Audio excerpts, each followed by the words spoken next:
है functional group?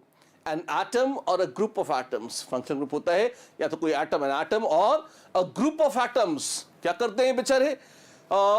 जिनकी कुछ टिपिकल कैरेक्टरिस्टिक केमिकल प्रॉपर्टीज होती हैं, तो अगर वो कहीं भी आ जाए तो हमेशा एक certain type of chemical properties उस मॉलिक्यूल में आ ही जाती हैं।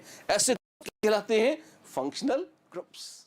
तो फंक्शनल ग्रुप्स में पूरी दुनिया समाई है, पूरी ऑर्गेनिक समाई हुई है फंक्शनल ग्रुप्स में। तो कितने होते हैं ये? फटाफट क्या आप यहां लिख के बता सकते हैं कितने फंक्शनल ग्रुप्स होते हैं, या इन जनरल ऑर्गेनिक केमिस्ट्री में फंक्शनल ग्रुप्स की, ऑर्गेनिक मॉलिक्यूल्स में फंक्शनल ग्रुप्स की संख्या कितनी होती है? अगर आप ये जानते हैं तो फटाफट यहां पे मुझे बताएं। इन द मीन टाइम शुरुआत कर लेते हैं। कहां से? आपके पास symbol, name, suffix and prefix, ये 3-4 कैरेक्टरिस्टिक्स हम बता रहे हैं आपको। फंक्शनल ग्रुप्स सबसे सरल, सबसे सुंदर, सबसे टिकाऊ कौन से हैं? वो हैं अल्काइल हैलाइड्स या halo alkanes. Halo alkanes. Prefix है हेलो। हेलो इन जनरल किसी भी हैलोजन के लिए होता है। हां, अगर वो फ्लोरीन, क्लोरीन, ब्रोमीन या आयोडीन है तो फ्लोरो, क्लोरो, ब्रोमो और आयोडो ऐसा प्रीफिक्स लगाते हैं।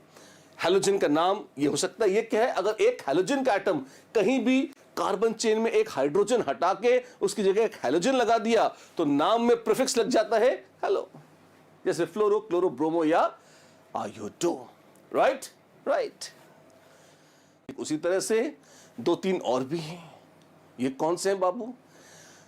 अगर आपके पास है NO, NO2 या ONO, हाँ क्या क्या क्या, हैलोजन तो बहुत आसान थे, तो देखा हुआ था बारी बारी से, बिल्कुल। अगर इसी की बजाय नाइट्रोजन के 2-3 डेरिवेटिव्स हैं, हैलोजन डेरिवेटिव्स बहुत आते हैं, नाइट्रोजन के डेरिवेटिव्स कम आते हैं, उतने नहीं आते, फिर भी काफी आते हैं। कौन से हैं वो? सबसे पॉपुलर इनमें नाइट्रो या NO2 ग्रुप। तो जब भी NO2 लगा होता है तो बोलते हैं नाइट्रो अल्केन्स, इस तरह से नाम होता है इनका, और उनके नाम में प्रीफिक्स जुड़ जाता है नाइट्रो।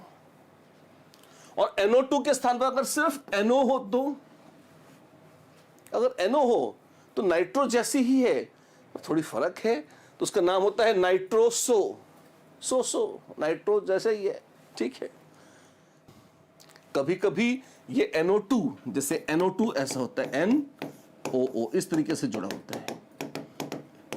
ओ बाबा, ये क्या है? तो खतरनाक, ये स्ट्रक्चर है किसका? NO2 ग्रुप का। अच्छा ऐसा होता है? जी हाँ, ऐसा होता है, ऐसे देखो। लेकिन अगर इसी की बजाय आप ऑक्सीजन के थ्रू जोड़ दो, ऐसे ONO, तो ये ग्रुप भी बन जाता है, और इस ग्रुप को कहते हैं नाइट्राइटो। नाइट्राइट एनायन है, और अगर ऑर्गेनिक कंपाउंड में जुड़ता है तो नाइट्राइटो कहा जाता है। प्रीफिक्स के तौर पर, यानी कि ओवरऑल नाम में सबसे पहले लिखे जाते हैं ये।